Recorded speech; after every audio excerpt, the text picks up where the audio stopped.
My name is Mr. Cameron. I'm the 5th grade English teacher here at B.I.A. So today we're here asking Mr. Cameron some questions for our interview. Okay. What are some supplies you would need for your class? Well, I teach English. We write a lot. So pencils are an everyday, these kids, they wear them down to nubs, they chew them up, they eat them, they take them home, they break them in half when they're frustrated. Most use supply in my classroom is pencils. Past that, paper. We use paper every single day in my class. So those are the big two.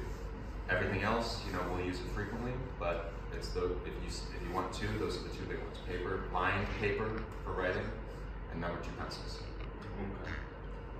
What supplies do you think are good for other classes like math, ELA, and more? Gosh, well, I know for math, I feel like dry erase markers and dry erase boards a little bit more so in math, because that's it's a lot shorter and you can kind of crush through more equations quickly on that. Do a lot of writing up on the board for everybody to see, kind of show off your math answers.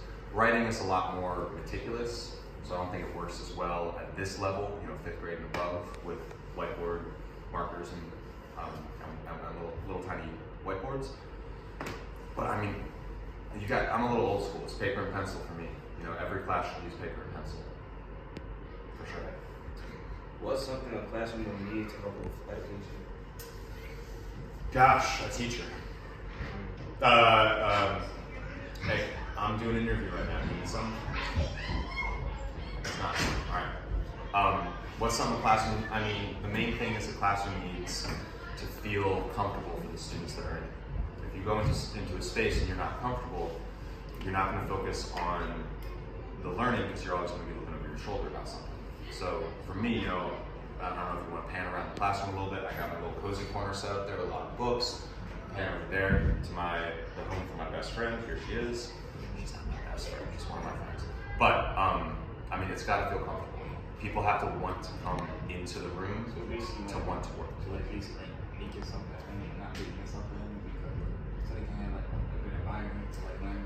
Yeah, it's definitely a balancing act, right? I don't have couches set up, it's not a sleepover in here, it's not a pillow fort, but you notice how I have my desk set up in little groups, people can sit with their friends, it can be comfortable while we work. And that's kind of, again, that balancing act that's very difficult. So the things that classrooms want to be welcoming, they want to have bright colors, signage, a lot of things up on the wall. It wants to feel comfortable, it wants to feel like a place where we're ready to work, but it's not, this big scary thing.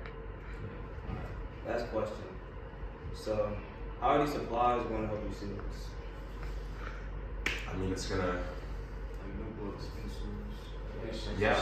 Oh yeah. Notebooks for sure. Yeah. So it's not just loose paper notebooks for sure.